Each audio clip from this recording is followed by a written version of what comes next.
Alright, so this is how it starts, your main menu, and in order to get to the data link, you're going to hit list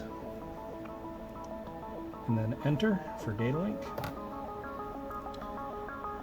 If you're underneath an awning or inside a hangar, I recommend doing this when you are outside, so roll it outside first. And the moment you roll outside, hit 1, that'll turn your net status off, and then turn it back on.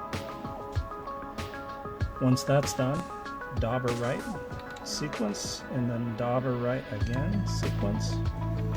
That's going to put you into your data link page.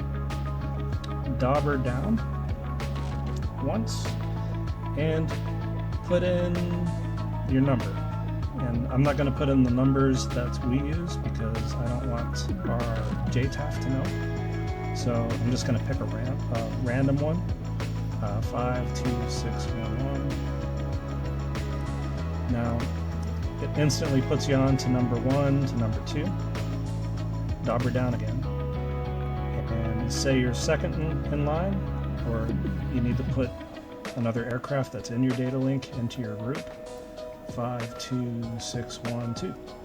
So same thing, it goes from 2 to 3, dauber down. Say you have a third aircraft in your group, 52613, enter.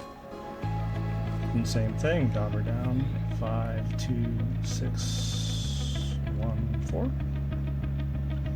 And say that's all that's in your group, just keep on daubering down. If you notice, it just zigzags. It goes onto the numbers, it goes off, onto the next one, onto the numbers, off. I'm just daubering down until I get to the very bottom.